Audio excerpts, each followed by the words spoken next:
우리 주님이 우리를 사랑하십니다. 극진히 사랑하십니다. 예수님의 사랑하심에 우리는 참 믿는다 하면서 주님 나를 사랑하시죠. 그렇습니다.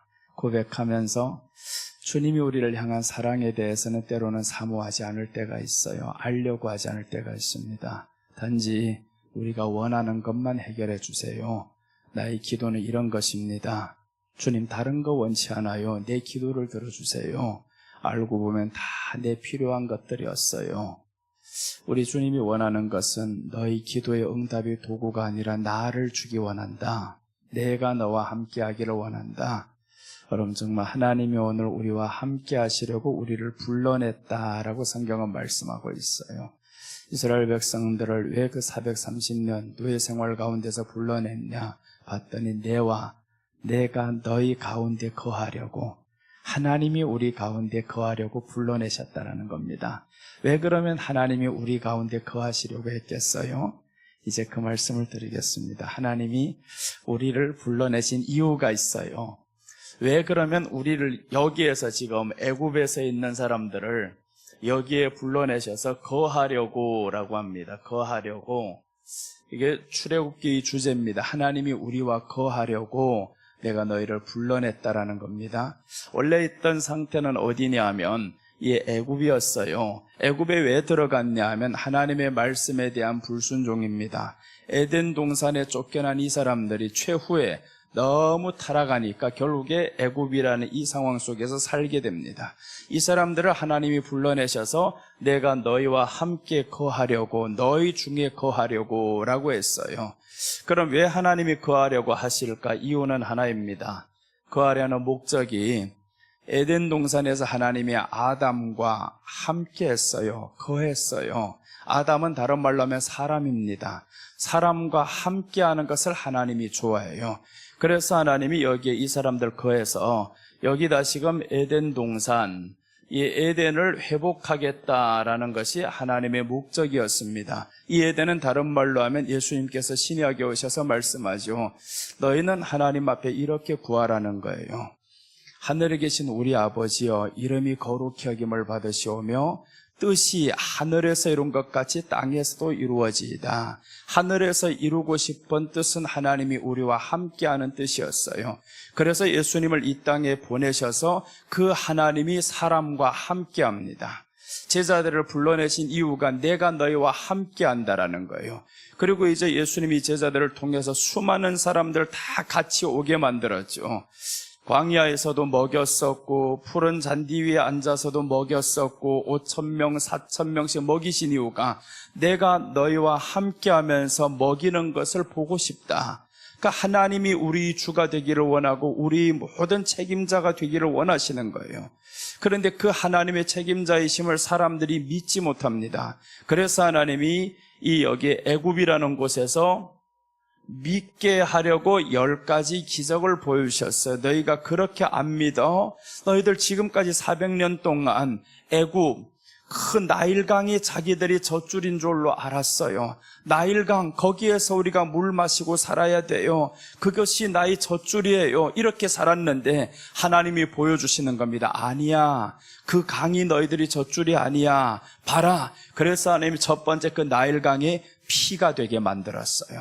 다 피가 되는 것을 보더니 사람들이 지금까지 우리가 의지했던 그 나일강, 젖줄이라고 생각했던 그 나일강, 이제는 모든 곳에 다 피가 되었습니다. 그러니까 사람들이 이제는 야, 이게 젖줄이 아니야, 이걸 어떻게? 다시금 모세를 찾죠. 그래서 모세를 찾았더니 다시금 강이 피가 다 없어지면서 물이 되었어요. 이렇게 하나님이 한 번, 두 번 사람들에게 자신을 보여줍니다. 너희들이 애굽에서 살았던 그 젖줄이 아니야.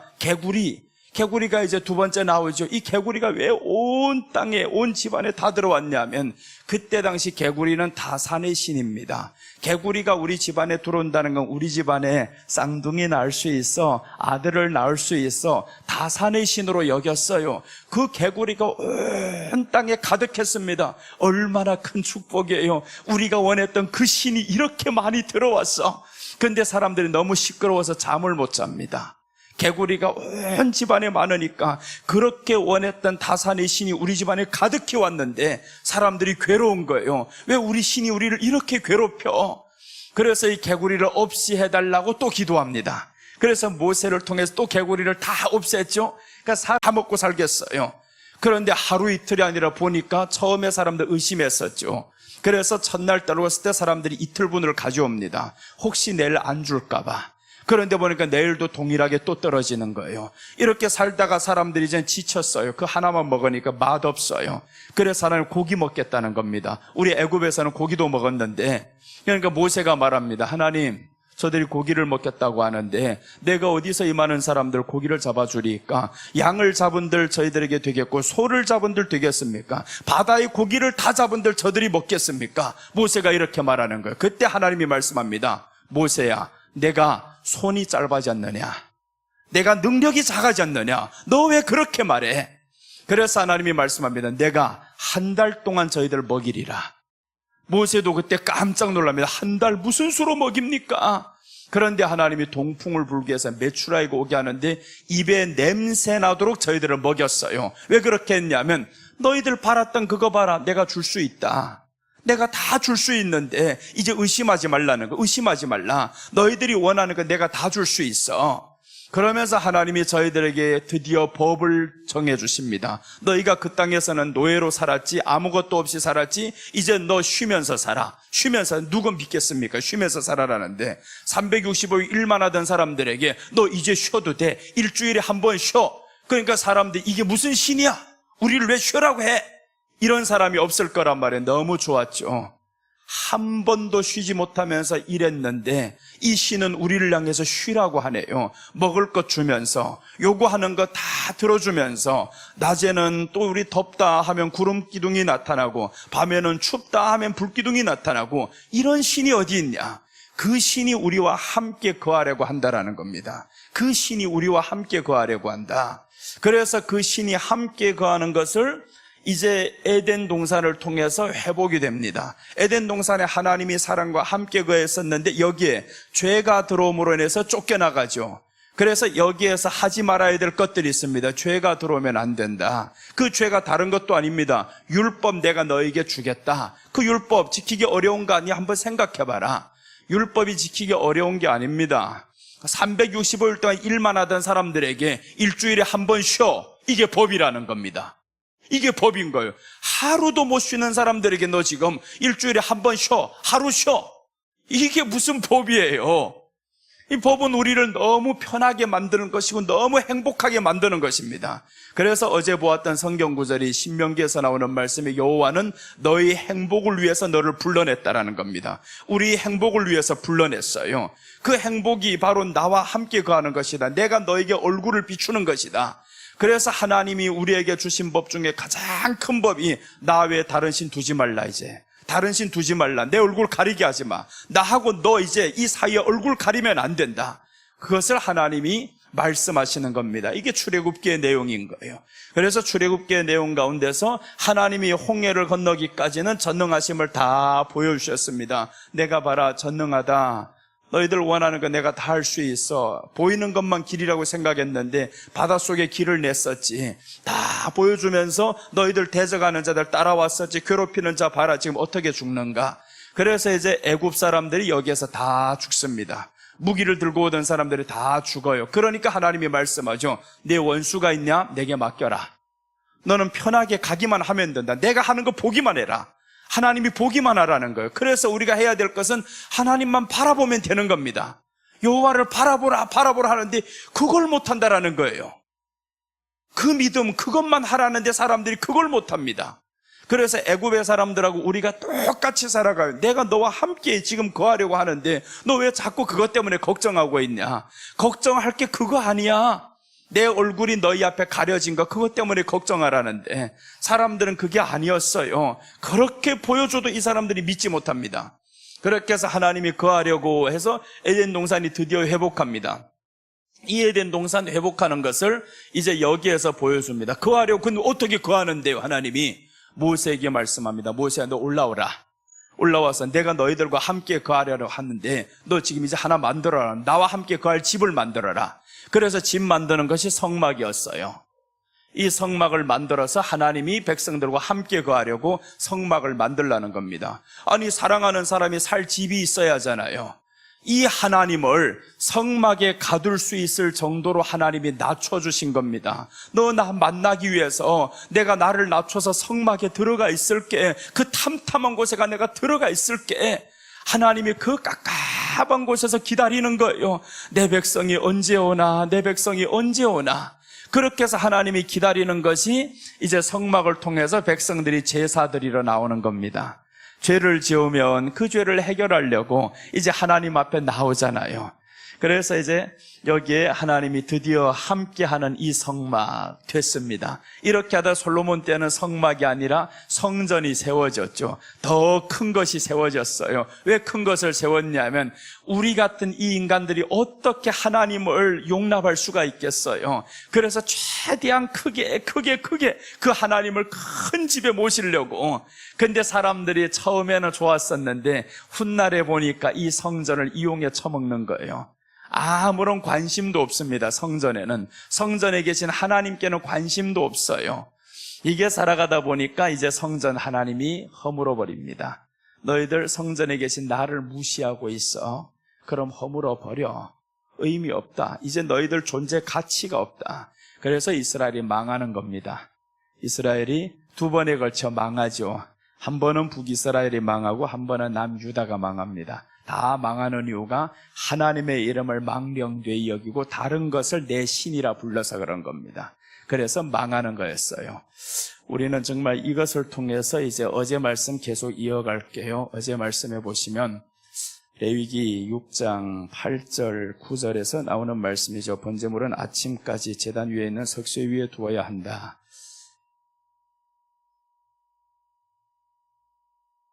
자, 이런 배경을 가지고 지금 레위기가 이어집니다. 레위기하고 출애굽기는 같은 시대에 썼고 같은 사람이 썼고 그 사람들에게 애굽에서 나온 사람들에게 보여주신 것이 레위기예요.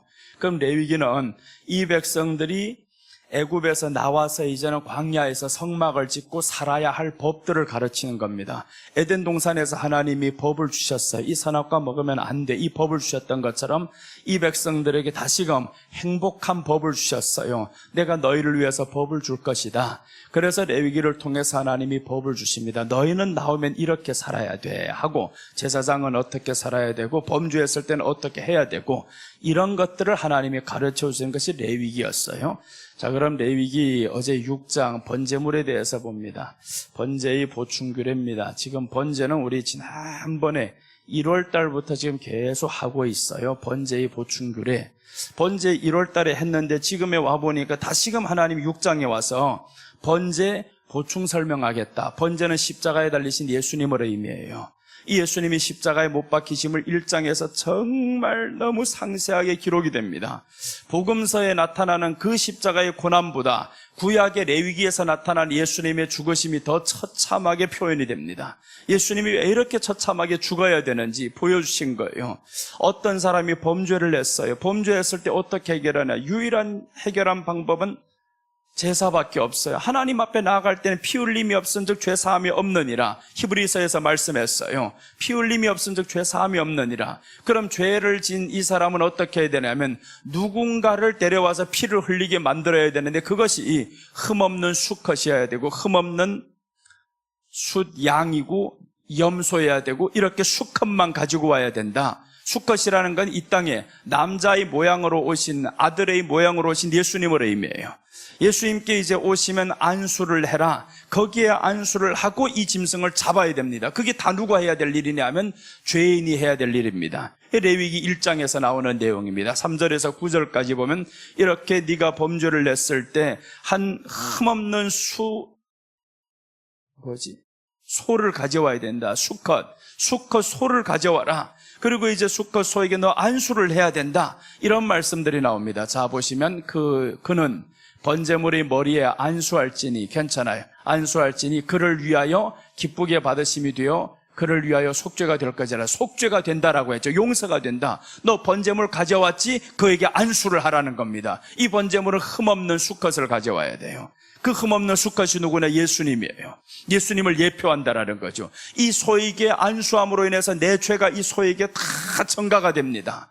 흠없는 수컷에게 전가가 되면 소는 이제 죄인이 되는 겁니다. 내 죄를 다 짊어지고 죽어야 됩니다. 그럼 이 소에게 있는 흠이 없음이 내게로 들어와 버려요. 그래서 어제 보았던 말씀이 한 죄인이 예수님이 우리를 위해서 단번에 죽어주심으로 우리는 거룩에 들어간다라는 겁니다. 거룩에 들어가요. 그럼 나는 지금 거룩한 사람이냐? 아닙니다. 거룩한 사람이 아닌데 예수님을 믿음으로 주님은 거룩하다라고 해놓으신 거예요. 그래서 우리 날마다의 삶은 지금은 부정입니다. 현실은 부정인데 근데 주님이 거룩이라는 거예요. 그러니까 우리는 어떻게 가야 되냐면 우리 진짜 신분은 거룩이다라는 거예요. 근데 내 현실은 지금 부정입니다. 죄가 많아요. 그러니까 거룩을 향해서 가야 되는데 너는 주 예수를 바라보라는 거예요. 그래서 성경에서 말씀하죠. 너 위에 있는 하늘을 바라보라, 위를 바라보라, 예수님 바라보라.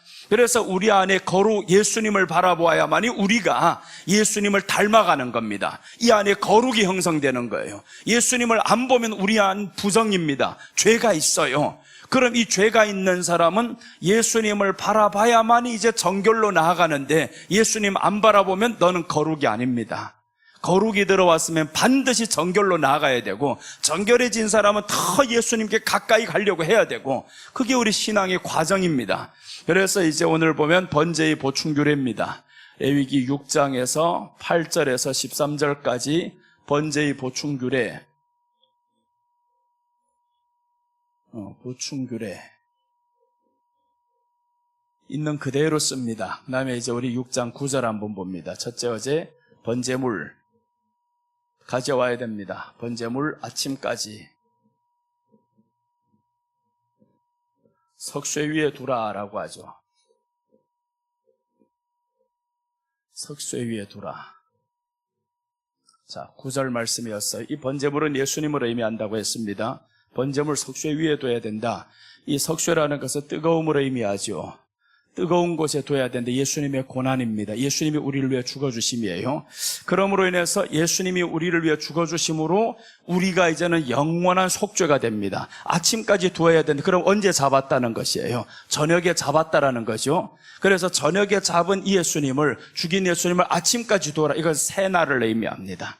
그래서 창세기 1장에서부터 보면 6번 이렇게 말씀이 나와요. 저녁이 되고 아침이 되니 이는 첫째 날, 저녁이 되고 아침이 되니 이는 둘째 날, 새 날을 의미하는 거죠. 예수님이 우리를 위해서 죽어주심으로 이제는 너에게는 영원한 속죄가 되는 새 날이 왔다라는 겁니다. 우리에게는 영원한 속죄가 되는 새 날이 왔어요. 그래서 아침까지 번제물을 둬야 된다. 석쇠 위에 둬야 된다. 그리고 이제 저기에 마지막 더 보시면 이런 말씀이 나오죠. 석쇠 위에 두고 제단의 불이 그 위에서 꺼지지 않게 할 것이요. 제단이 불 끄면 안 된다. 불 끄면 안 된다. 제단이 불 끄지 말라는 것은 여기에 제단이 불이 안 꺼져서 계속 있으면 계속 타고 있다는 말이죠. 그 말씀은 예수님의 속죄, 우리를 위한 속죄가 영원하다라는 겁니다. 네가 무슨 죄가 있어? 예수님의 이름, 그 속죄, 예수님만 바라봐라. 그러면 너에게 영원히 죄가 용서받는다라는 겁니다. 그러니까 우리 안에는 구원의 은혜가 계속 불이 타올라야 됩니다. 이 구원의 은혜가 불이 타오르도록 우리로 하여금 하라는 거예요. 너 지금 그 속죄물, 이 번제물 아침까지 계속 둬라. 속죄, 너에게 영원한 속죄를 이루시는 예수님인데 구원의 은혜 잊지 말아라. 잊지 말아라. 그리고 불 끄면 안 됩니다. 불 꺼버리지 말아요. 그래서 이제 성막 안으로 들어가면 불이 꺼지면 안 됩니다. 계속 불이 켜져 있어야 된다라는 거예요. 그럼 성막 안에, 성막 밖에는 불이 없습니다. 예수님 안에서만 불이 있는 거예요. 그래서 우리가 세상에서 예수님을 이제 듣게 되었습니다. 예수님 안으로 들어와서는 이제는 구속의 은혜로 충만해야 됩니다. 그 불이 꺼지지 않도록. 그럼 왜 힘드냐? 구속의 은혜가 이 안에 충만하지 않아서 그래요. 불이 꺼져가니까. 그래서 이제 마태복음 25장에서 나오죠. 실랑이로다 했을 때 열처녀가 다 일어났습니다. 거기에서 우리가 알다시피 이런 내용이라, 미련한 처녀가 누구냐 하면 불이 꺼져가는 사람이 미련한 처녀라고 했어요. 불이 꺼져간다라는 겁니다. 기름이 없어서 불이 꺼져간다. 그러니까 구속의 은혜가 사라지는 것을 의미해요. 구속의 은혜가 사람들에게 사라지면 그럼 이 사람은 구원을 망령되이 여긴 겁니다. 하나님이 우리에게 베풀어 주신 구원을 너무 떡보다 못하게 여긴 사람, 돈 30냥보다 못하게 여긴 사람, 그 사람이 에서이고 그 사람이 가룟 유다이고 다 뺏기잖아요. 그러니까 우리가 구원의 은혜를 소홀히 여기면 안 됩니다. 그런데 에서는 성경이 이렇게 말씀합니다. 그가 장자의 명분을 경홀히 여겼더라 라고 나옵니다. 장자의 명분을 경홀히 여겼더라. 우리가 예수님의 구원을 경홀히 여기면 그런 현상이 나오는 거죠. 내가 지금 다 굶어 죽게 생겼는데 구원, 그분 내가 찾아서 뭐 하겠나? 지금까지 찾았는데 들어준 게 있냐? 이런 소리만 합니다. 그게 지금 애굽에서 살았던 이스라엘 백성들이 하는 말입니다. 광야 내내 그 소리만 합니다. 그러니까 이제 가나안 땅에 들어간 사람은 둘밖에 못 들어갔다라고 하죠. 여호수아와 갈렙 외에는 들어간 사람이 없느니라. 이 사람들이 누구라면 애굽을 잊지 못한 사람들입니다. 애굽에서 이 전능하심을 다 보여주셨는데 네 먹을 것 하나 때문에 그 전능하심은 아무런 무용지물이 되어버렸어요. 내 먹을 것 하나, 내 기도 응답 하나 안 됐다고, 내가 원하는 것은 딸인데 하나님이 아들 주셨다고, 그렇게 해서 하나님을 무참하게 밟아버리고 버리는 행동, 이게 오늘날의 믿음의 사람이 아닌가. 이게 성경에 있었던 이 사람들이라면 우리도 그런 행동을 하지 않는가 한번 돌아봐야 됩니다.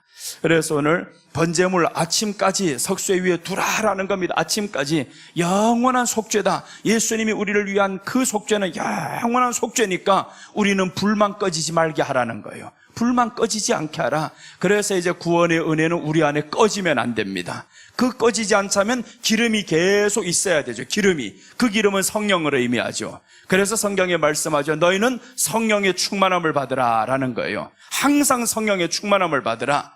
그런데 성령의 충만을 깨는 존재가 하나가 있습니다. 어떻게 할 때 성령의 충만이 깨지느냐?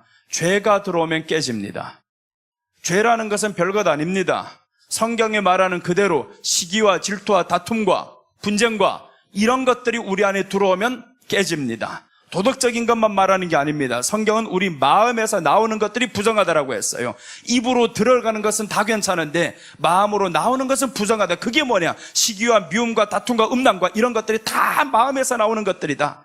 그래서 이런 것들이 우리 안에 틈타기 시작하면 그때부터는 성령의 충만함이, 성령의 기름이 이 안에서 멈춥니다. 점점 가다 보면 회개 안 하면 구원의 은혜마저도 싹 갉아먹게 만들죠.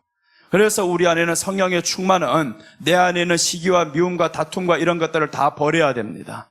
이걸 버리지 않으면 성령이 역사할 수가 없어요. 왜 그러냐면 우리가 예수님을 믿을 때, 안수할 때 나의 죄가 이 재물에게 다 갔던 것처럼 예수님의 의가 내 안에 들어왔어요. 예수님의 의가 내 안에 들어왔는데 내가 지금 미워하고 시기하면 그럼 예수님이 시기하는 사람으로 보입니다. 예수님이 내 안에 들어와서 지금 나로 살아야 되는데 너 지금 내 안에 들어와서 나와 함께 죽고 나와 함께 산다며, 그리스도 안에서 예수님을 믿는 믿음 안에서 산다고 했는데 그 믿음 안에서 사는 믿음이 미워하는 겁니까? 그러니까 이게 지금 예수님이 말씀하죠. 너희 빛을 사람에게 비춰라. 이제 비추라는 겁니다. 저희들이 너희 착한 행실을 보고 하나님께 영광을 돌리게 하라. 우리가 하는 행동을 보면서 저희들이 우리를 하나님이라 예수님을 봤다 그렇게 말하게 만들어라는 겁니다. 그러니 우리 안에 구원의 은혜가 있어야, 예수님의 은혜가 있으면 그럼 하나님 앞에 늘 감사하면서 사람 앞에 미워 안 하는 거예요. 너 나 오른뺨 쳤어? 왼뺨 돌려 댈게. 그렇게 말할 수 있는 거죠. 근데 사람들이 잘못 이해를 해 그랬어요.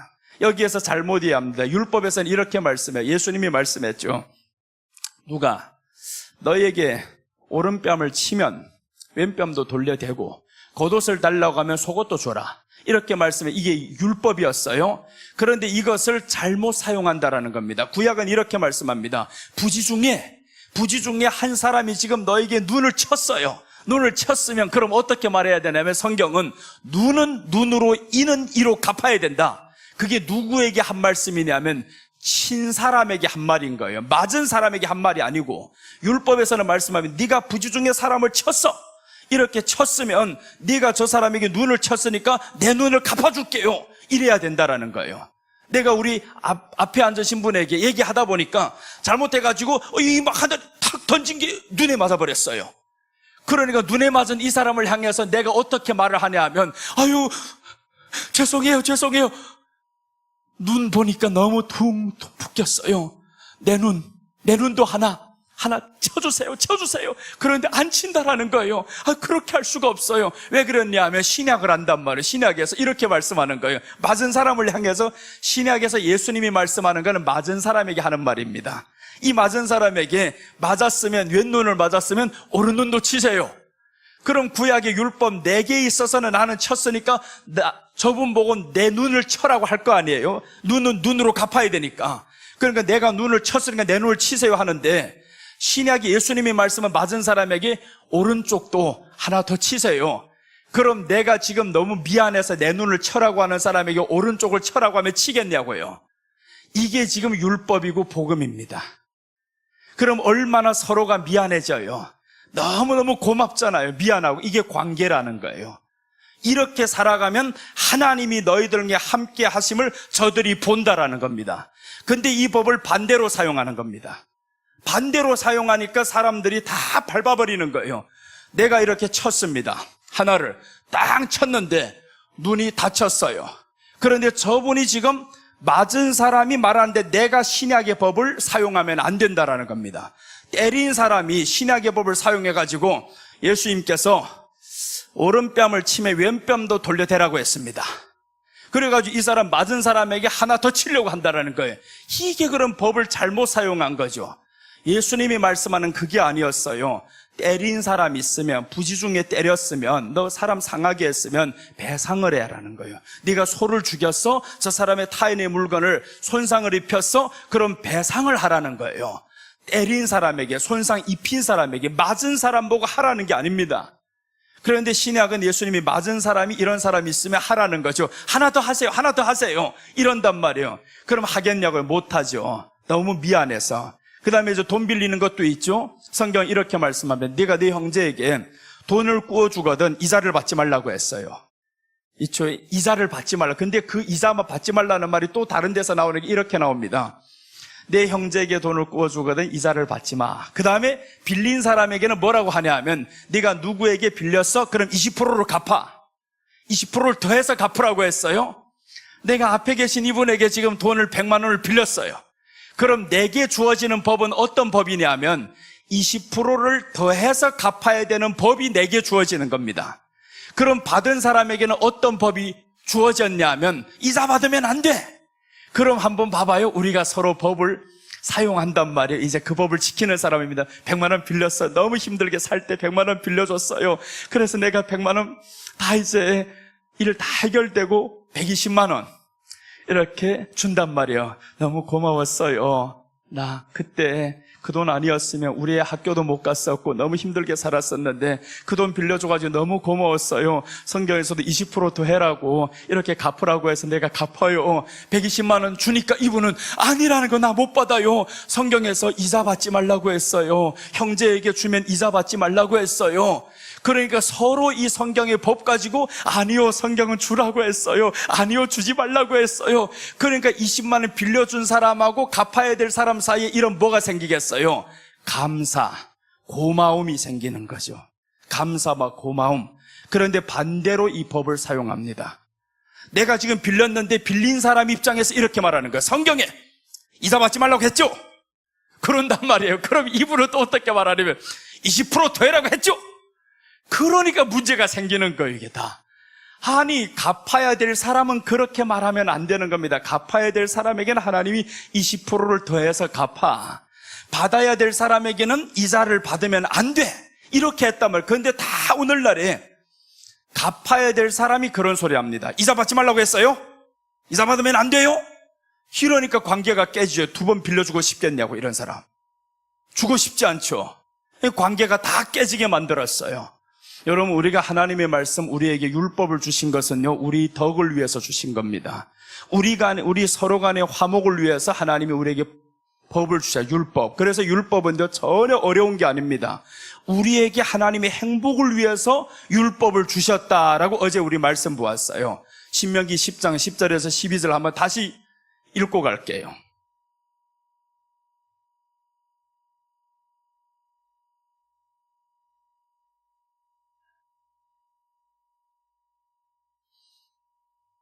자, 우리 여기 말씀 보시면 내가 처음과 같이 40주 40야를 산에 머물렀고 그때에도 여호와께서 내 말을 들으사 너를 참아 멸하지 아니하시고, 자 보세요. 너를 참아 멸하지 아니하시고 하나님이 계속 참으셨다라는 거죠. 얼마나 백성들이 패역하고, 그런데 40일 40야를 모세가 여기에서 율법을 받아요. 받으면서 모세가 하나님 앞에 참으라는 거예요. 여호와께서 내 말을 들으사, 하나님이 내 말을 들으사. 그러니까 모세는 어떤 역할을, 엄마의 역할을 합니다. 이 아버지가 아들을 향해서 훈계를 하려고 때리려고 하니까 엄마가 아니요 하나님 그러지 말아요, 참아주세요, 이렇게 말하는 겁니다. 차마 너를 멸하지 아니하시고 11절 여호와께서 내게 이르시되 일어나서 백성보다 먼저 길을 떠나라. 내가 그들에게 주리라고 그들이 조상들에게 맹세한 땅에 그들이 들어가서 그것을 차지하리라 하셨느니라.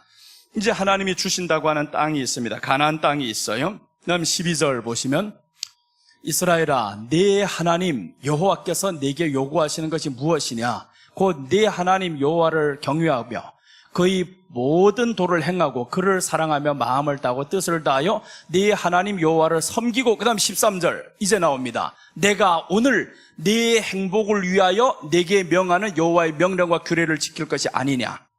하나님이 규례와 명령을 주신 것은 우리 행복을 위한 것이라는 거예요. 내가 네 행복을 위해서 이 법을 주셨어요. 자, 이제 그런 법들 봐봐요. 누구의 행복입니까? 이렇게 봐야 하나님께 유익되는 게 하나도 없어요. 하나님께 유익은 하나도 없지만 우리 사이에는 행복이 넘쳐나는 거죠. 사랑의 관계가 이게 맺어진다라는 겁니다. 그래서 신약에 와서 예수님께서 수많은 사람들이 가서 재산을 다 바쳤습니다. 사람들이 어떻게 해요? 가난한 사람들에게 나눠주죠. 다 나눠주니까 교회 안에 기쁨이 넘치고 핍절한 사람이 없었더라. 그래서 구원의 수가 점점 늘어나게 만들었습니다. 이런 것들이 보여야 구원의 수가 늘어나지. 그러니까 우리가 지금 하나님의 말씀대로 가면 우리 안에는 기쁨이 넘치게 되어 있어요. 기쁨이 없다라는 것은 하나님의 말씀대로 살지 않아 그렇습니다. 살고 싶어도 몰라서 그래요. 그 다음에 두 번째는 마음이 없어서 못 사는 겁니다. 그래서 이제 여기 앞서의 12절에서 말씀하죠. 네 하나님을 사랑하고 하는데 마음을 다하여라는 말이 나와요. 이스라엘아 네 하나님 여호와께서 내게 요구하시는 것이 무엇이냐? 곧 네 하나님 여호와를 경외하여 그의 모든 도를 행하고 그를 사랑하며, 보세요, 그의 모든 도를 행하고. 근데 그의 모든 도가 누구를 위한 것이냐? 우리를 위한 것이었어요. 네가 20%를 더해서 줘. 그게 하나님과 뭔 상관이 있습니까? 아무런 유익도 없어요. 우리가 하나님 말씀 지킨다고 해서 하나님께 유익이 되는 게 하나도 없습니다. 오직 우리를 위한 것이에요. 우리를 위한 법. 그래서 이제 그를 경외하며 그의 모든 도를 행하고 그를 사랑하며 마음을 다하고 뜻을 다하여 내 하나님 여호와를 섬겨라. 이제 하나님을 사랑하는데 어떻게 해야 되는? 마음을 다해서 정말 사랑해봐라.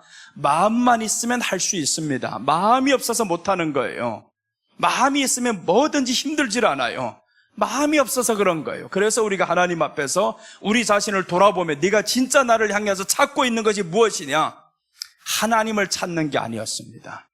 다 내 원하는 것만 채워가기를 원했어요. 그리고 하나님 주지 않는다 그래요. 하나님이 주기를 원하는 것은 나를 주기 원하는데 네가 먼저 나를 사랑했냐? 마음을 다해서 사랑했냐? 이것을 하나님이 지금 물어보시면서 그 다음에 내가 내 행복을 위해서 너에게 법도를 준다, 규례를 준다. 그래서 하나님이 우리 행복을 위해서 율례를 주셨어요. 그게 지금 율법입니다. 레위기, 민수기 다 이런 말씀들이 반복입니다. 이렇게 하나님이 가득 써서 주신 이유가 우리 행복을 위해서 주셨다. 근데 사람들이 행복하지를 않아요. 예수님 안에 들어왔는데 행복하지를 않아요. 말씀대로 살아야 행복하지. 행복이 그냥 오냐고요. 그래서 먼저 그랬잖아요. 그 계명을 지켜라. 여호와의 우리에게 주신 그 법도를 지켜라. 지켜야 사람이 행복한 겁니다. 행복이 뭐든 깨지는 것은요, 그 법도를 지키지 않아서 깨집니다. 이런 관계 하나 안 지켜봐봐요. 깨지잖아요, 관계가. 돈을 빌려준 사람은 좋은 마음에 빌려줬어요. 그런데 그 사람이 내가 지금 갚을 때 아니 100만 원 주면서 이자 받지 말라고 했죠? 이렇게 봐요. 바로 관계 깨지죠. 그러니까 하나님의 말씀 지키기 어려운 게 아니다라고 성경이 말씀합니다. 이제 한번 더 보고 갈게요. 신명기 30장 11절에서 14절까지 보시면 하나님 말씀 지키기 어려운 게 아니다라고 했습니다. 근데 사람들이 하나님 말씀 지키기 어려운 줄로 알아요. 이런 율법을 알면 지키기 정말 쉽습니다. 자, 한번 보시면 내가 오늘 내게 명령한 이 명령은 내게 어려운 것도 아니고 먼 것도 아니라, 어려운 게 아니라고 했죠. 어려운 게 아니라 너희가 지금 애굽에 살 때, 자 보시, 이게 어려운 건가? 애굽에 살면서 다 뺏기면서 살았어요. 저들이 뭐라고 하면 애굽의 노예들은요, 증인될 자격도 없습니다. 증인으로도 세우지 않아요. 그렇게 인간 대접도 못 받으면서 살던 사람에게 이제 드디어 데려다 내놓고 하나님이, 야, 너 이제 쉬어라. 일주일 쉬어도 돼. 그런데 부모, 형제도 없이 다 모든 걸 빼앗기며 살았고 부모 효도도 못하고 살았은 이 사람들에게 가득 주면서, 첫째 법, 네 부모를 공경하라. 이 얼마나 행복한 법이에요. 이렇게 행복한 법을 주셨어요. 너 살인하지 말아라. 살인하지 말아라. 그게 뭐가 어려운 법이냐고요. 밤낮 죽임 당하던 이 사람들에게 내가 너 지켜줄 테니 너 살인하지 말아라. 이 가장 우리를 하나님이 지켜주시는 법, 행복한 법을 우리에게 주신 겁니다. 근데 사람들이 그게 어렵다라네. 너 간음하지 말아라. 그게 그렇게 어렵냐고요. 간음하지 말아라. 네 아내만 지금까지 빼앗기면서 살았지 이제 다시는 빼앗기게 하지 않겠다. 간음하지 말아라. 어느 하나 하나님 말씀 지키기 어려운 게 없습니다. 죄를 짓고 싶어서 그 말씀 지키기 어렵다 그러지, 하나님이 우리에게 주신 법은 쉽다라고 말씀했어요. 어려운 게 아니다. 먼 것도 아니다. 그 다음에 이제 하늘에 있는 것도 아니고 땅에 있는 것도 아니고 12절 13절은 그 말씀입니다. 14절 바로 내려갈게요. 시간상 관계로. 자, 14절 보시면 오직 그 말씀이 내게 매우 가까워서 내 입에 있으며 내 마음에 있은즉 내가 이를 행할 수 있느니라. 어디에 있다고 말씀했어요? 우리 입에, 마음에. 우리 입에 있고 우리 마음에 있으면 행할 수 있습니다. 그런데 마음에 하나님 말씀이 없으니까 행하지를 않는 겁니다. 할 생각이 없죠. 마음은 다른 데가 있으니까. 하나님 말씀 지키기 너무너무 쉽고 행복한 것인데, 지키면 얼마나 행복한 것인데, 그래서 사도 바울이 하는 말씀이 예수 안에서 항상 기뻐하라, 항상 기뻐하라 하신 말씀이 예수님 안에서라는 말은 하나님 말씀 지키는 안에서입니다. 그 안에서 있으면 행복해라 하지 말라도 행복합니다. 기뻐하지 말라고 해도 기뻐집니다. 그런데 기쁨이 없다고요? 어디 아닙니까? 밖에 있었지. 주님을 향한 마음이 없었죠. 그래서 우리가 우리 자신을 돌아봐야 됩니다. 내가 얼마나 믿음이 형편없는 믿음이었는지, 얼마나 예수님 아니면서도 믿는 척 했는지, 우리 자신을 철저히 깨뜨리지 않으면 하나님의 역사는 있을 수가 없습니다. 그래서 우리 거짓된 믿음을 하나님 앞에서 깨뜨려야 됩니다. 주여, 나의 믿음이 거짓되었군요. 이제 내가 나를 알았으니 주님 안에 들어가겠습니다. 이렇게 예수님 안으로 들어가면 구속의 은혜가 아침까지 석쇠 위에 계속 있게 하라. 불이 꺼지지 않게 하라. 그래서 우리 안에 그 불이 꺼지지 않습니다. 이제는 성령의 불이 꺼지지 않는데 죄가 들어오면 꺼진다고 했어요. 그래서 이제 죄가 들어오지 못하도록 우리 해야 될 것은 사랑하라 라고 말씀하는 거예요. 1계명과 2계명에서 주 너의 하나님을 사랑하는데 마음을 다하고 힘을 다하여 뜻을 다하여 사랑하라. 둘째는 그와 같으니 내 형제를, 내 이웃을 내 몸과 같이 사랑하라. 자 보세요. 내 이웃을 내 몸과 같이 사랑하면 내가 미워하겠어요? 시기하겠어요? 질투하겠어요? 안 하죠. 안 하면 우리 안에 행복이 있는 겁니다. 자꾸 시기해서 행복이 깨지는 거예요. 이 죄가 들어오니까. 그러니까 죄라는 것이 뭐 살인하고 크게 누가 그런 짓 합니까? 지금 안 하지. 교회 안에서 누가 살인하는 사람이 있어요? 없잖아요. 그러니까 우리에게 주신 하나님의 법은 어려운 게 아니라 너희 안에서 지금 할 수 있는 것이다 라고 하는 거예요. 네가 마음을 다해 나를 사랑해봐라. 그럼 이 안에서 마음을 다해서 하나님의 말씀을 지키면 이 안에 미워하는 사람이 있어요. 갑자기 내게 지금 돈 빌렸던 사람 가지고 튀어버렸습니다. 그럼 이 사람을 미워하지 말라는 거예요. 너 그 사람 미워하지 마. 그 사람이 어려워서 그랬을 수도 있어. 미워하지 마. 그 미워하지 말라는 것은 그 사람을 위한 게 아니었어요. 너를 위해서라는 거예요. 네가 미워하면 네가 힘들어지니까 미워하지 마. 내가 더 줄게. 하나님이 하시는 말씀, 내가 더 줄게. 네가 그거 잃었어? 내가 더 줄게. 이 하나님인 거예요. 그래서 우리 보고 원수 갚지 말라는 겁니다. 누가 내 돈을 먹고 튀었어? 괜찮아. 내가 더 줄게.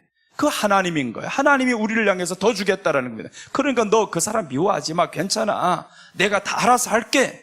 그 아버지 하나님이에요. 그래서 성경에서 예수님이 하시는 말씀이 하늘에 계신 우리 아버지여라고 하라는 거예요. 하늘에 계신 우리 아버지, 전능하신 하나님이 우리 아버지니까 아버지가 못할 일이 없다. 전능하신 하나님이 아니냐. 그 하나님이 너의 아버지라며 왜 그따위 거 가지고 그렇게 걱정하냐. 걱정하지 말아야 되는데, 그 미워하는 한 사람 내려놓으면 내가 알아서 한다는데 그렇게 안 믿어지냐. 내가 그렇게 안 믿어지냐. 하나님이 하시는 말씀이죠. 그래서 오늘 우리는 그 성령의 불이 우리 안에 꺼지지 않자면 구속의 은혜가 계속 이 안에 있어야 됩니다. 이 구속의 은혜가 있으면서 성령이 내게 역사하는 게 다른 게 아닙니다. 내 안에 죄가 들어오지 않으면 성령 역사는 계속됩니다. 근데 죄가 뭐냐? 큰 것도 아니었어요. 마음에서 일어나는 것들이었습니다. 이 마음에서 일어나는 거, 요것들만 없애버리면요. 그래서 성경 예수님이 말씀하죠. 부활하셔서 우리 환경입니다. 우리 환경에 사실은 모든 사람에게 두려움이 옵니다. 다 두려움 속에서 세상에 살아가요. 그때 예수님이 부활하셔서 첫 번째 했던 말씀이 내니 두려워하지 말라. 내니 두려워하지 말라고. 봐라, 어제 죽었던 내가 살아났잖아. 두려워하지 말라. 제자들 보세요. 왜 두려웠겠어요? 예수님 죽었단 말이에요. 우리를 지금까지 먹여주고 살려주고 지켜줬던 이 예수님이 처참하게 죽는 것 제자들이 다 봤습니다. 우리가 신이라고 믿었던 그 예수님이 죽었어요. 그런데 예수님이 분명히 말씀해서 내가 3일 후에 살아난다. 아무도 그 말씀 믿지 못합니다. 내가 믿었던 그 신이 내 눈앞에서 죽었단 말이에요. 어떻게 충격을 안 받겠습니까? 엄청난 충격이지. 그런데다 그를 따랐던 모든 사람들 다 죽인대요. 그러니까 이 사람들 숨어서 꽁꽁 문을 닫고 있는데 예수님이 그 가운데 문도 안 치고 들어와요. 왜 안 치고 들어왔냐면 문 치면 놀랄까봐, 로마 군인들이 왔을까봐.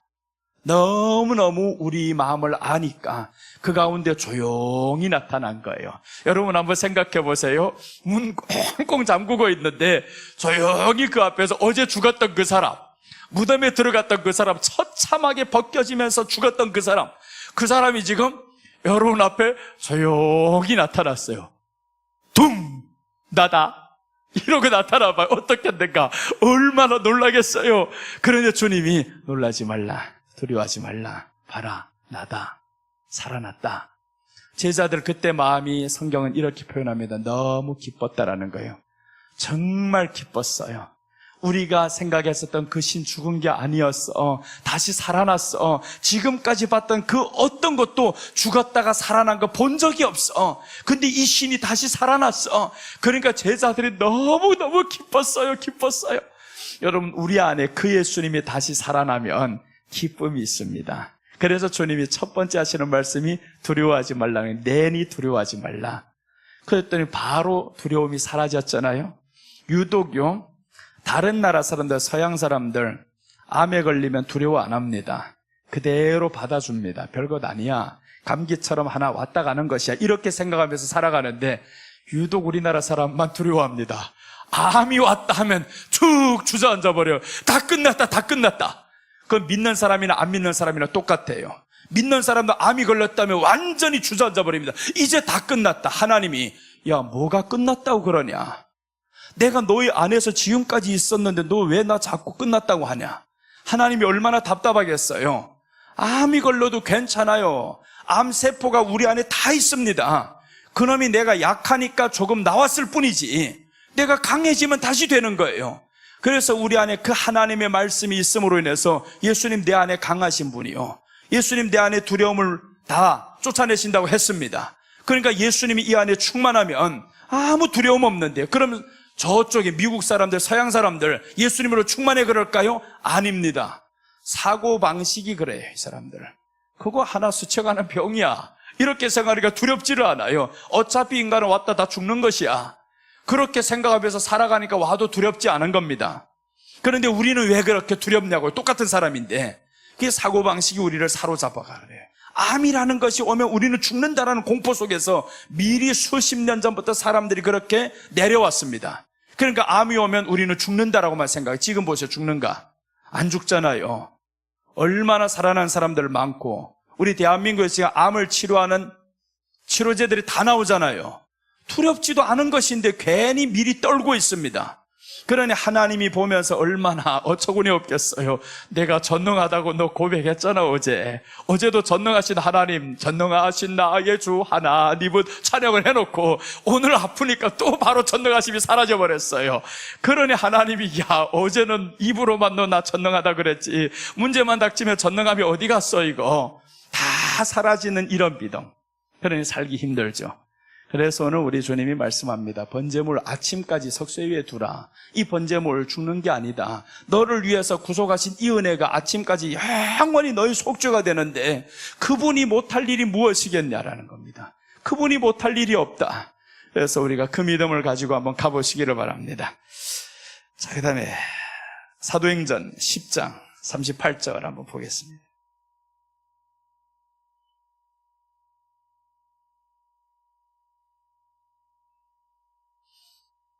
사도행전 10장 38절 보시면 하나님이 나사렛 예수에게 성령과 능력을 기름 붓듯 하셨음에 그가 두루다니시며 선한 일을 행하시고 마귀에게 눌린 모든 사람을 고치셨으니 이는 하나님이 함께 하셨습니다. 여기서도 보세요. 하나님이 함께 하시니까 뭘 했냐면 마귀에게 눌린 모든 사람을 고치셨대요. 근데 이 예수님이 지금 어디에 계시냐? 이제 뒤에 보면 예수님을 설명하려고 하는 게 아닙니다. 이 예수님이 지금 우리 안에 있다. 성령이 저와 함께 하니까 이 모든 것을 해냈다. 그러니까 이 성령이 지금 우리 안에 들어왔다라는 겁니다. 성령이 우리 안에 왔으니 하나님이 우리와 함께함이라. 그러니까 오늘 이 함께하는 사람에게는 선한 일을 행하시고 마귀에게 눌린 모든 사람을 고치셨으니 그럼 사람들은 하나님이 함께 하시는데 꼭 누구만 찾아가냐 하면 하나님이 함께 해보이는 사람에게만 가서 안수받고 싶어요. 그렇게 믿음이 없냐? 그 사람이 그렇게 하나님이 함께하는 사람처럼 보였냐? 하나님이 바라는 것은 그 사람을 찾아가는 것이 아니라 내가 너희 안에 있음을 알기를 원한다. 내가 너희 안에 있음을 알기를 원하는 거예요. 그래서 하나님 괘씸해서도 안 고쳐주는 거예요. 너 나를 찾아야 되는데 왜 그 사람이 능력 있어 보이더냐? 그렇게 잘 믿는 것처럼 보이더냐? 내가 주고 싶어도 너 안 주겠다. 그래서 아무리 목사님이 가서 안수를 하는데 안 낫는 거 이거 안 날 때만 알아야 됩니다. 그 사람에게 주신 은사가 헛되어서 아니에요. 하나님을 질투하게 만들었어요. 내가 너희 안에 직접 들어가서 함께하기를 원하는데 그래서 오늘 말했잖아요. 거하려고 구약은 거하려고 신약에는 하나님이 우리와 함께하사.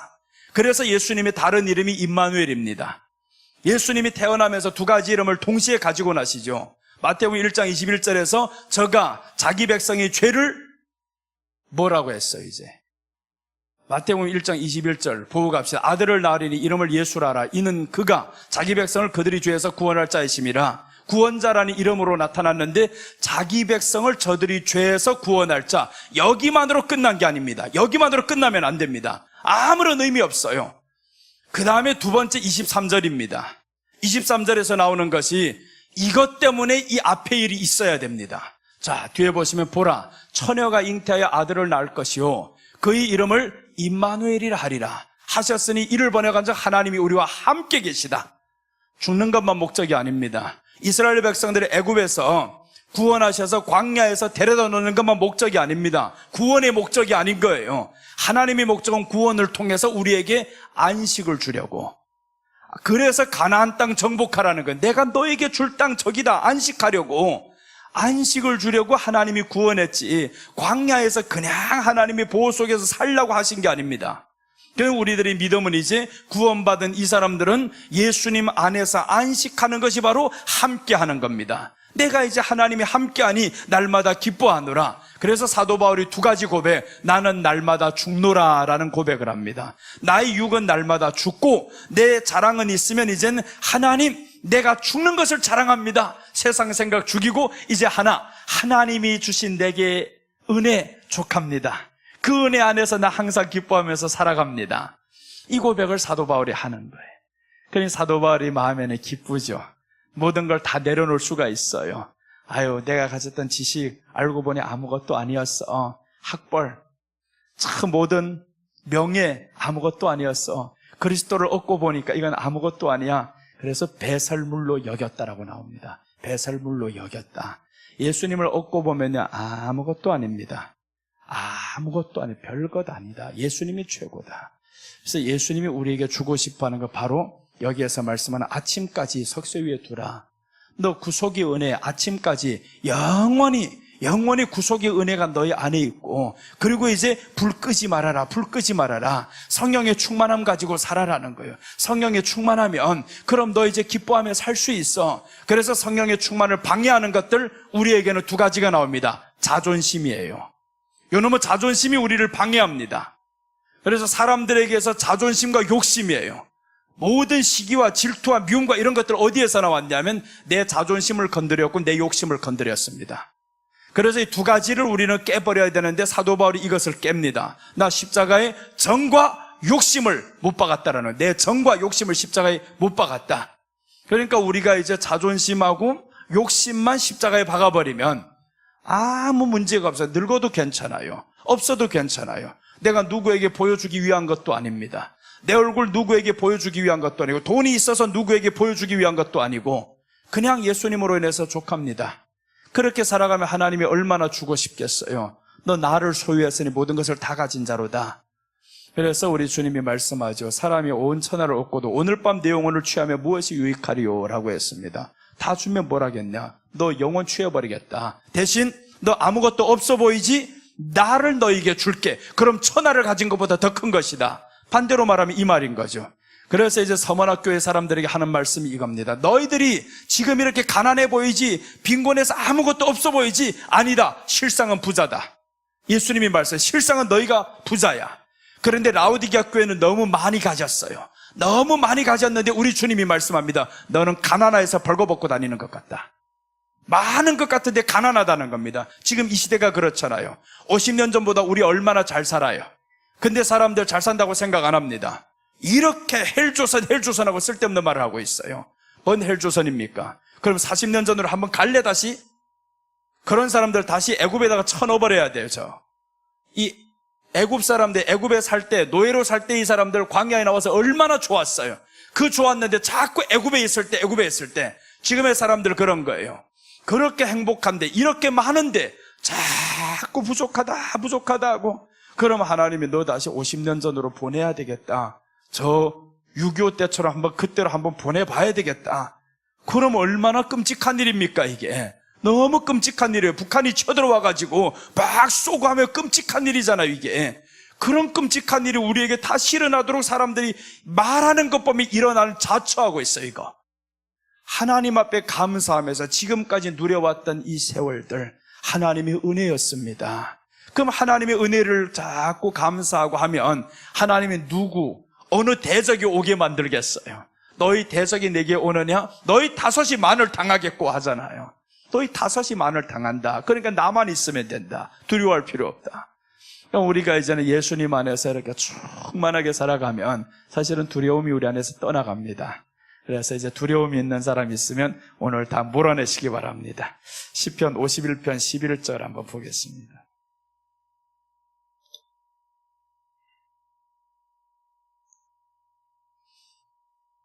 시편 51편 11절 보시면 나를 주 앞에서 쫓아내지 마시며 주의 성령을 내게서 거두지 마소서. 이 말씀 우리가 잘 아는 말씀이죠. 다윗이 범죄했을 때입니다. 다윗이 유일한 실수, 밧세바를 얻은 것이었어요. 밧세바를 내 여인으로 만든 것이었습니다. 이 일 때문에 하나님이 다윗을 향해서 진노하십니다. 그러니까 이제 다윗의 가장 큰 근심은 주의 성령을 내게 거두지 마세요. 주의 성령 거두지 마세요. 그래서 이제 아들이 죽어가요. 밧세바가 그렇게 좋아서 낳은 아들, 얼마나 좋았으면, 얼마나 이뻐 보였으면 자기 이성을 잃을 정도로 그 여인이 이뻤던 거예요. 그리고 이 여인을 취하고 났는데 보니까 남편이 돌아온대. 이거 큰일 났어요. 너 와봐. 그래서 들어가라고 했는데 이 남편이 그날 밤에 안 들어갔어요. 남편은 율법에 의해서 안 들어간 겁니다. 율법에 전쟁 중에 돌아와서 아내와 관계를 가지면 안 됩니다. 율법에 그렇게 돼서 전쟁 중에 나갔다가 돌아왔는데 블레셋과 지금 싸우고 있는데 돌아와서 아내와 관계를 갖는데 이거 안 되는 겁니다. 그러니까 남편은 율법대로 안 들어간 거예요. 다시금 전장에 나갔는데 자기 법대로, 자기 뜻대로 안 된 겁니다. 율법을 어겨서라도 다윗은 이 여인을 취하고 싶었어요. 그렇게 어겨서라도 취했던 이 여인 아들을 드디어 납니다. 하나님이 쳐버리잖아요. 그때 이제 다윗이 깨닫는 겁니다. 내가 잘못했네요.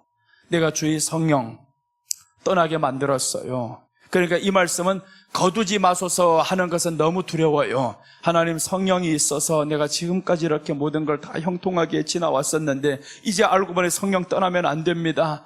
그래서 다윗이 계속 회개합니다. 회개하고 하나님 성령 거두지 말아주세요. 거두지 말아주세요. 아들 죽었을 때 바로 일어나잖아요. 하나님 이제 됐어요. 아들 죽었어요. 나 이제 그 짓 안 할래. 하나님 잘못했어요.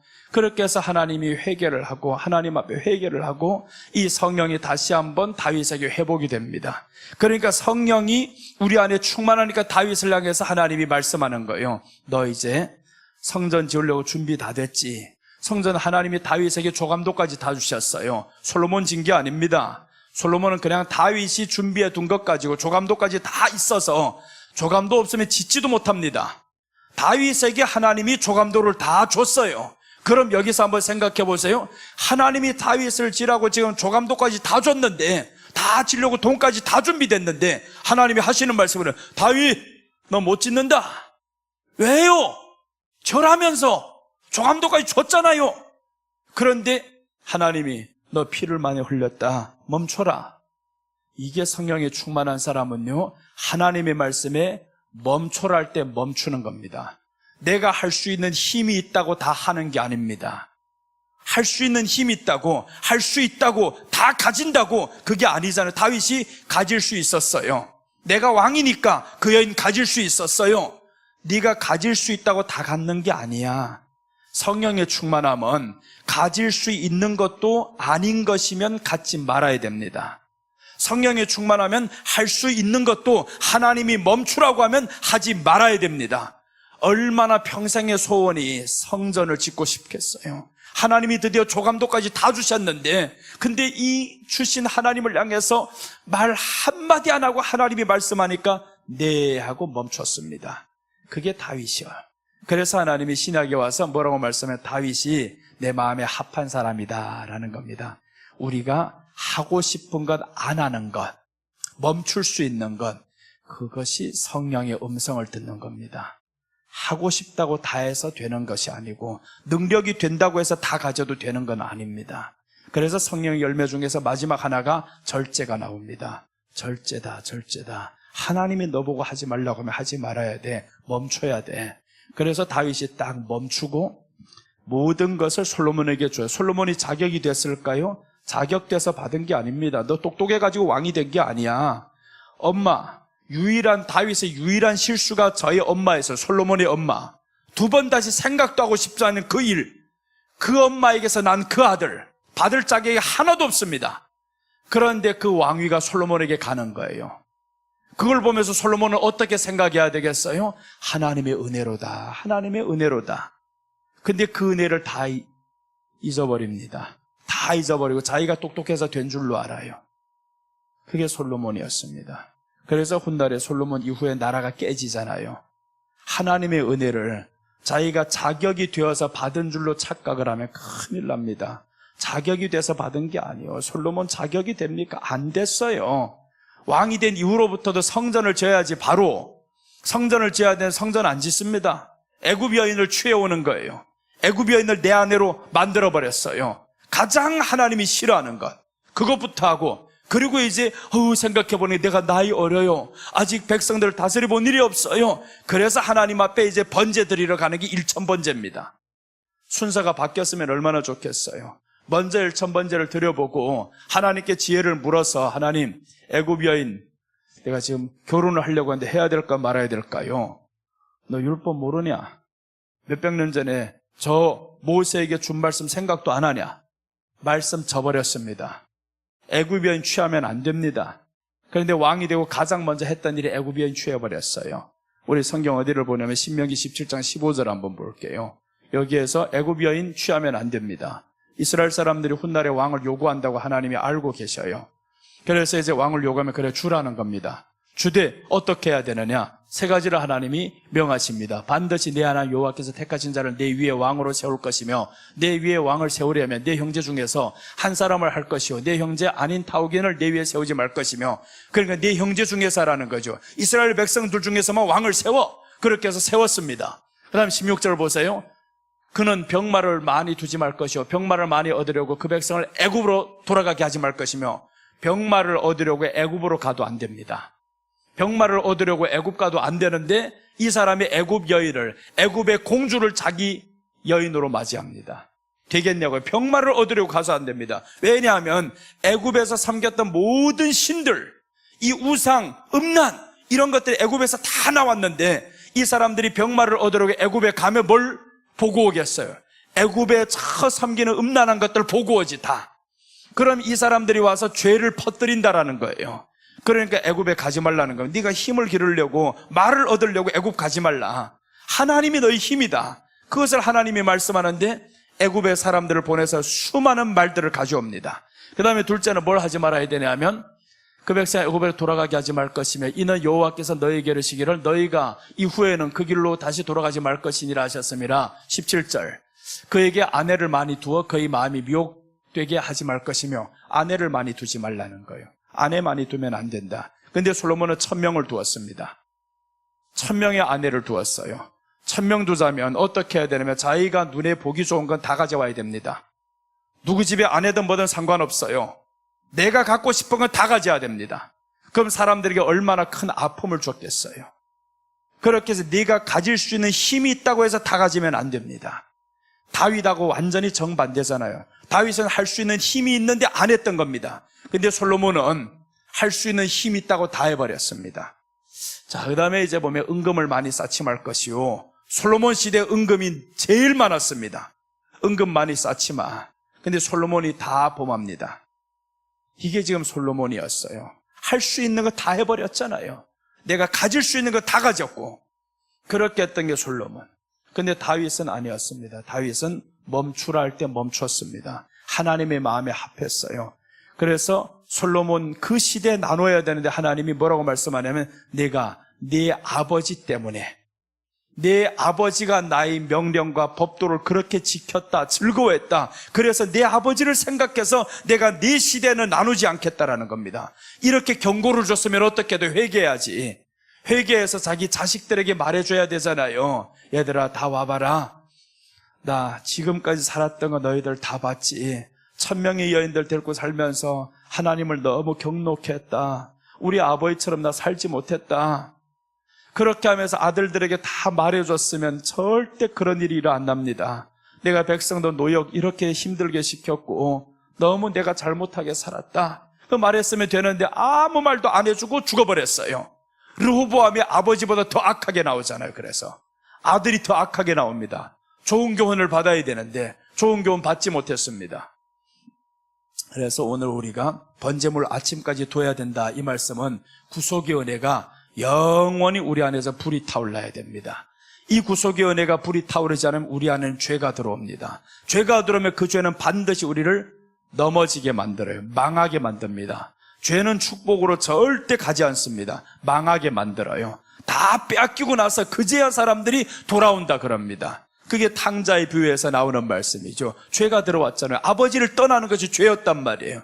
그러니까 돈 때문에 아버지 눈에 피해서 내 마음대로 살아보려고, 그게 바로 죄라는 거예요. 우리가 하나님의 시선을 떠나서 내 마음대로 살아가는 게 죄라는 겁니다. 시기도 내 마음대로 하고, 이 하나님이 이 안에 있는데 미워도 내 마음대로 하고, 도둑질도 내 마음대로, 갖고 싶은 거 다 가지고.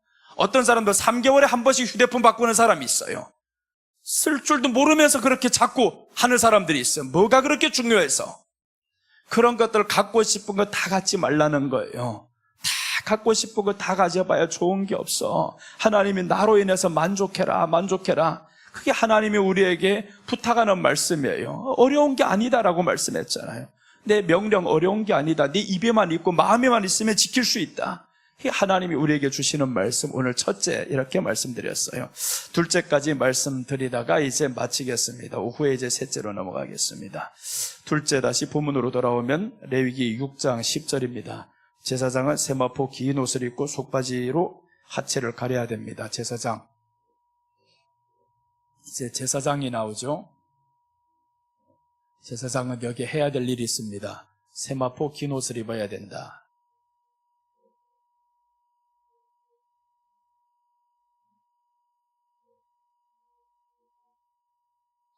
하체를 가려야 된다라고 했죠. 하체를 가려야 된다.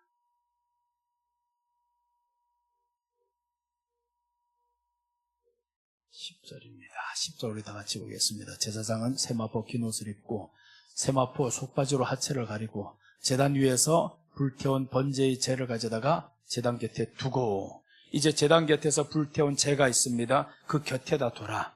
그리고 이 제사장 해야 될 일이 있어요. 속바지가 있어야 된다. 내 하체를 가려야 된다. 하체라는 건 수치죠. 가리지 않으면 수치잖아요. 에덴 동산에서 무화과 나무로 사람들이 옷을 입었는데 계속 하체가 드러나는 겁니다. 그때 하나님이 해주신 것이 있어요. 가죽옷을 지어 입히니라. 이제 하체가 드러나지 않게 했습니다. 그 가죽옷은 예수님을 의미해요. 예수님이 죽어주심을 의미하죠. 그래서 오늘 여기에서 하체를 가려야 된다. 이 제사장은 예수님을 예표합니다. 이 예수님을 예표한다고 하면 예수님이 우리 세마포 긴 옷을 입고 하체를 가려주셨습니다. 우리 죄를 가려주셨습니다. 그러니까 예수님으로 보면 이 제사장, 예수님이 대제사장이잖아요. 대제사장이 우리 하체를 가려주셨습니다. 그러니까 예수님이 우리를 죄사함 주시는 은혜라는 겁니다. 죄사함을 주시는 은혜. 그러니까 우리는 그 은혜 안에서 이 죄사함 받은 것을, 수치를 하나님이 가려주셨어요. 그러니까 가려주신 이 수치가 이제는 드러나지 않게 해야 됩니다. 그게 바로 우리가 어제 말씀드렸던 여기에 부정에서 정결, 여기 단계로 옮겨지는 겁니다. 이제 하체가 가려졌어요. 이 수치를 가려주십니다. 우리 수치를 가려주셨어요. 여기 첫째는 영원한 속죄입니다.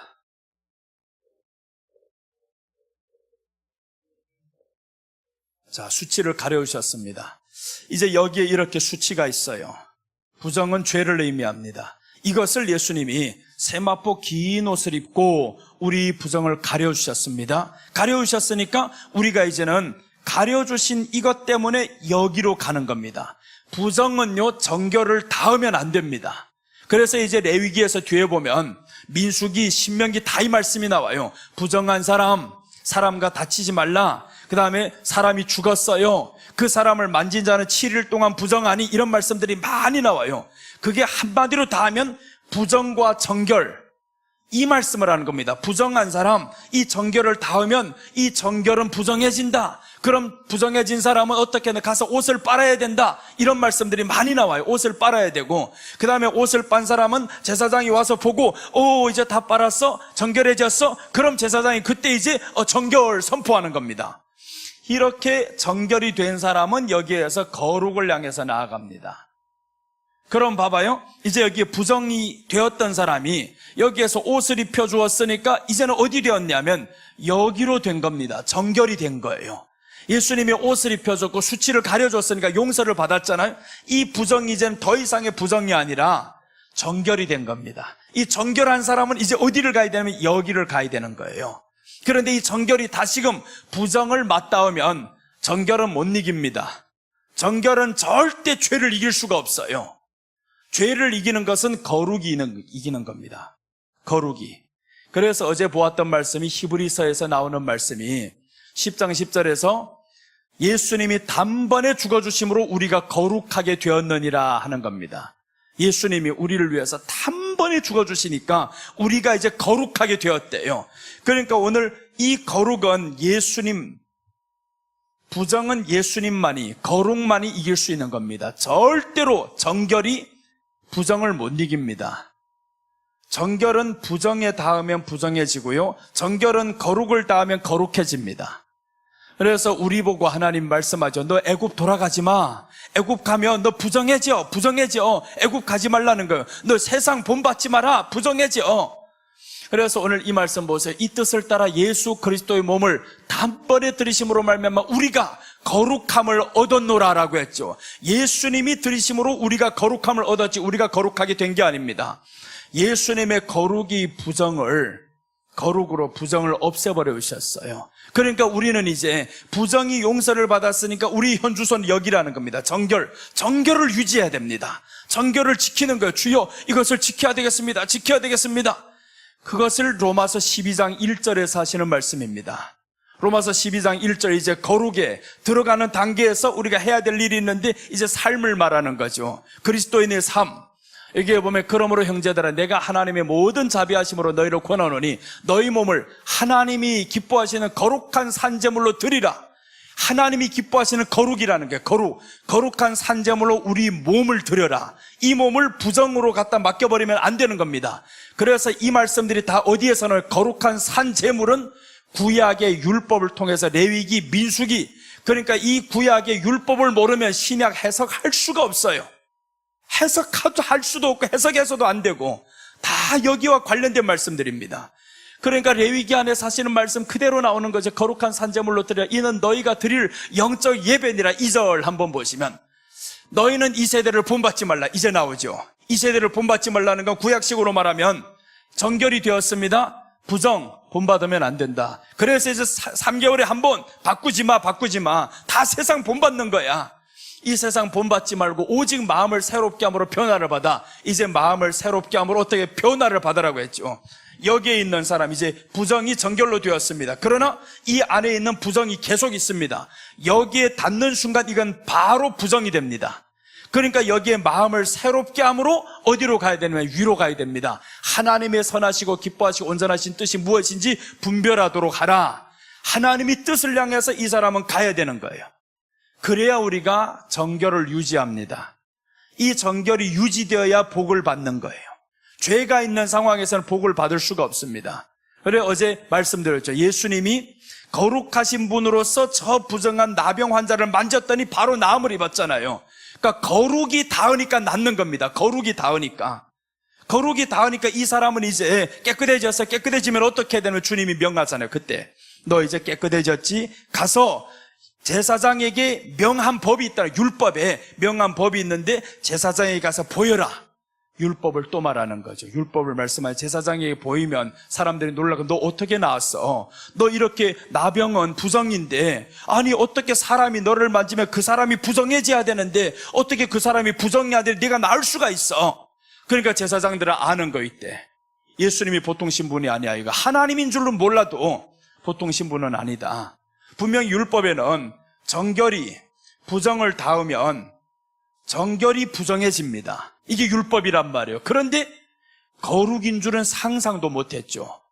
거룩은 정결을 만나면 거룩을 만들고 거룩은 부정을 만나면 정결을 만들고 거룩은 변함이 없습니다. 그러니까 예수님이 나는 거룩한 자다. 나는 하나님이다.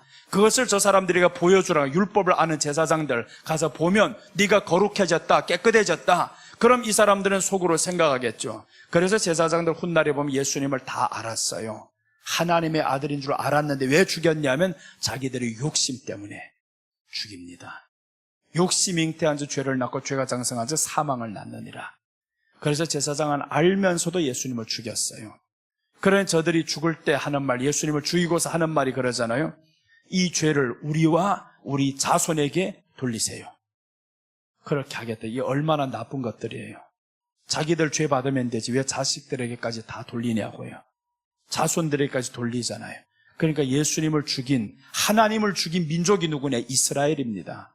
하나님을 죽인 민족이야 이거. 그런데도 그 하나님이 이스라엘을 기다리겠다라는 겁니다.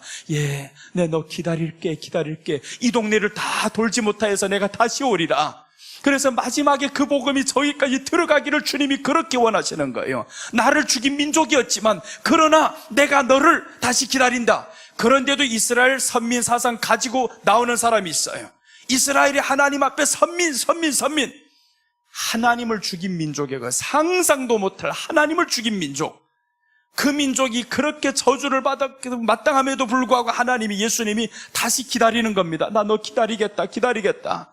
그래서 이스라엘에 다시 복음이 하나님이 들어가게 만들어요. 로마서에서 나오는 말씀이 저들이 시기하게 하여서 돌아오게 만든다라는 거예요.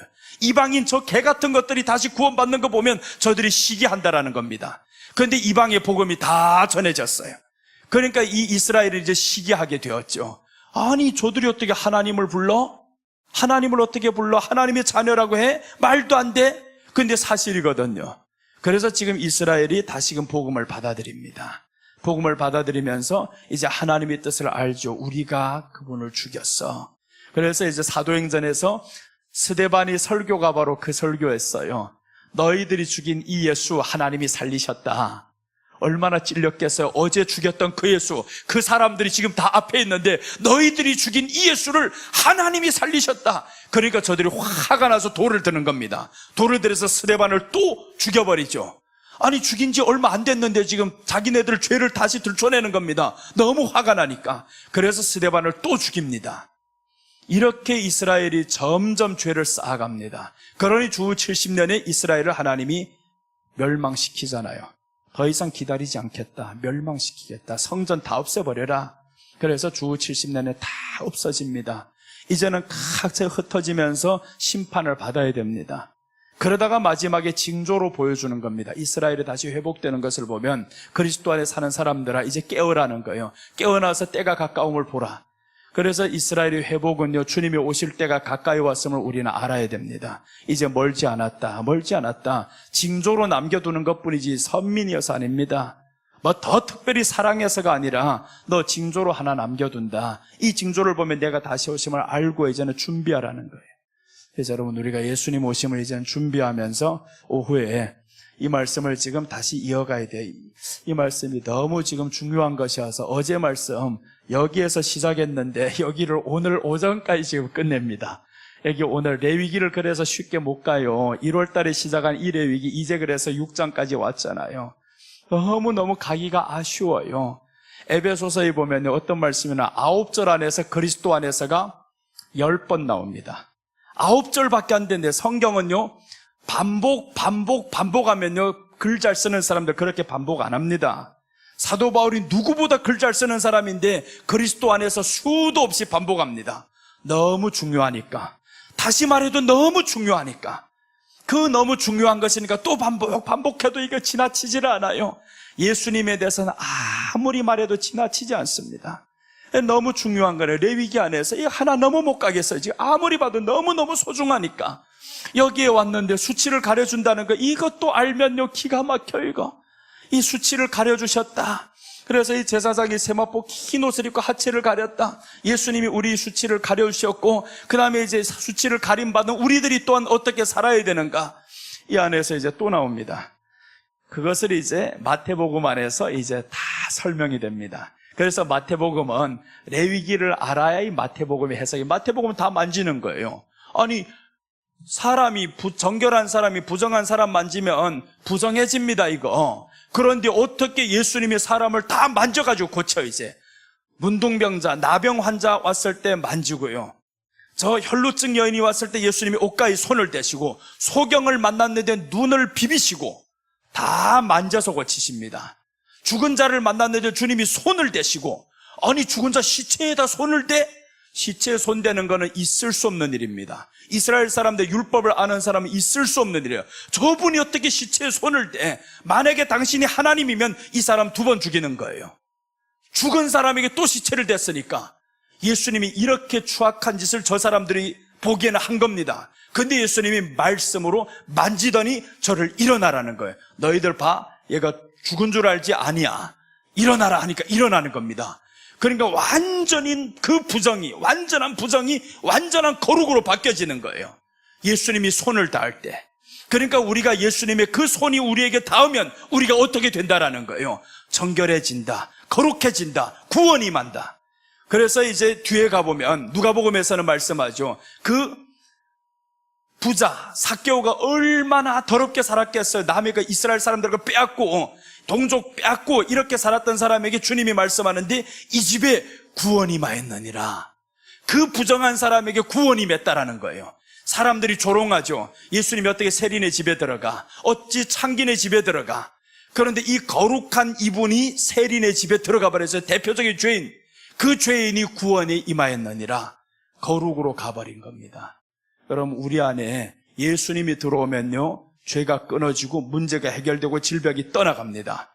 그러니까 예수님 내게 손을 대시옵소서. 예수님을 이제 나 멀리하지 않겠어요. 가까이 하겠어요. 주님 내게 손을 대시면 역사는 일어납니다. 그래서 우리가 주님의 손 대주시기만을 간절히 바라면 됩니다. 나갈 때마다 이제 목사님 안수해 주세요. 우리 감림산에 이런 사람들이 없어서 좋아요. 어디는 가면 나갈 때마다 안수 안 한다고 해도 자꾸 나와서 가지고 하나 하기 시작하면 자꾸 줄 서서 나와 이거. 야, 아무리 안 한다고 해도 고침 받으면 또 어떻게 하겠어요? 아우, 목사님이 능력이 있어. 목사님 은사가 있어. 그 소리 듣기 싫어요. 그 소리. 내가 뭔 능력 있다고. 두려워요. 하나님의 영광 조금이라도 내가 가로챌까 봐 두려워요 이거. 그래서 안 합니다.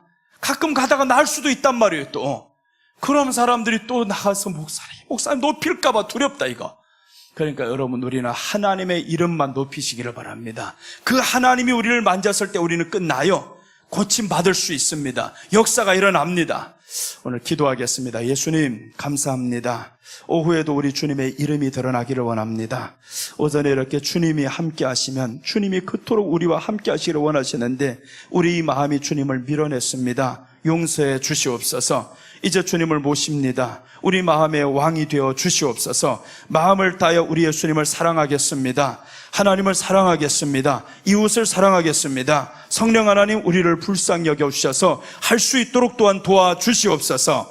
지켜주심을 감사드리며 예수님의 이름으로 기도드립니다. 아멘.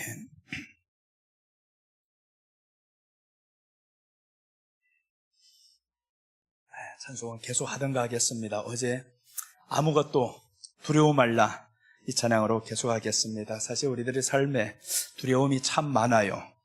조금만 있어도 두려움이 오고, 그래서 하나님, 이제 주님이 내 안에 있으니 두려워하지 않고 살아가기를 원합니다. 이런 마음으로 하나님 앞에 아무것도 두려워 말라 고백하면서 찬양 드리겠습니다.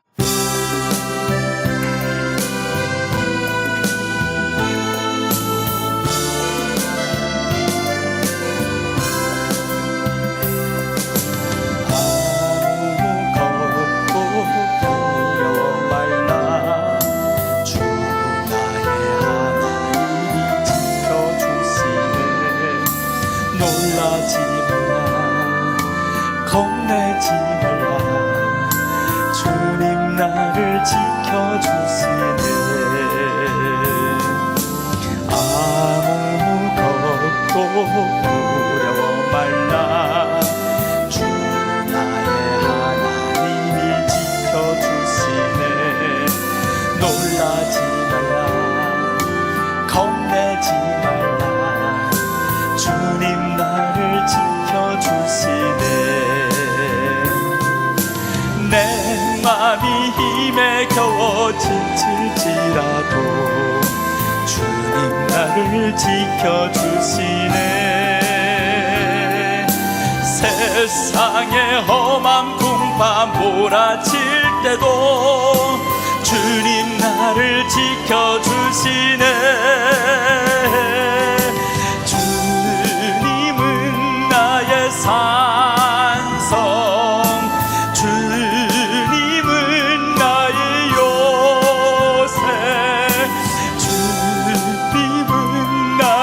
소망, 나의 힘이 되시 여호와. 주님은 나의 산성, 주님은 나의 산성, 주님은 나의 요새,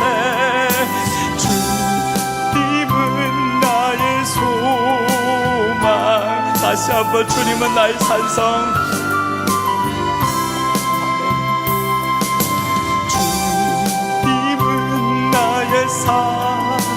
산성, 주님은 나의 요새, 주님은 나의 소망, 나의 힘이 되시여. 다시 한번 소망을 가지고 주님은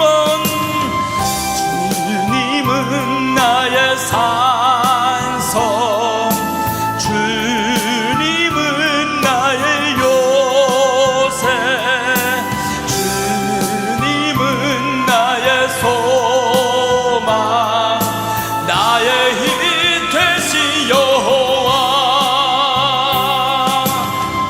아멘. 하나님, 우리 산성이시고 우리 소망이십니다. 기도하겠습니다. 예수님, 은혜를 감사드립니다. 오늘도 우리 주님 의지하며 하나님 앞에 나왔습니다. 말씀에 어긋났던 삶들, 생각들을 주님 용서해 주시옵소서. 주님의 이름을 망령되이 여겼었던 것 있다면 하나님 다 용서하여 주시고 기억하지 마시옵소서. 우리 주의 성령이 우리에게 충만하여서 하나님의 말씀을 지키고도 남음이 있게, 또한 세상을 이기고도 남음이 있는 것이 성령님의 능력인데, 그렇게 살라고 성령님이 우리 안에 계신데 이제 성령님의 능력을 의심하지 않고 그 안에서 기뻐하며 영광 돌리는 삶을 살게 하여 주시옵소서. 하나님, 이 시간도 우리가 말씀을 의지하며 하나님 앞에 감사하며 드려진 예물들 주님 받으시옵소서. 예수님의 이름으로 드렸습니다. 여러 가지 시험이 있으나 그러나 우리 주님이 함께 하시는 가운데 그 시험을 더욱 기쁘게 여기며 우리 주님 앞에 승리하는 자들이 다 되게 하여 주시옵소서. 두려워하는 환경이 있으나 그러나 예수님의 이름이 더 크오니 그 이름을 의지하며 나가는 살아가는 신명들 다 되게 하여 주옵소서. 오늘도 우리 주님께서 함께 하심을 감사하고 오후 시간 남은 모든 시간들 위에도 우리 주님 크게 역사하여 주시옵소서. 모든 악한 것들이 저희들이 신명 안에서 떠나가게 하여 주시옵시고, 환경을 통해서 괴롭혔던 이 모든 악한 것들은 다 떠나가고 우리 주님의 이름을 높이며 부족함이 없도록 성령님 우리를 사용하여 주옵소서.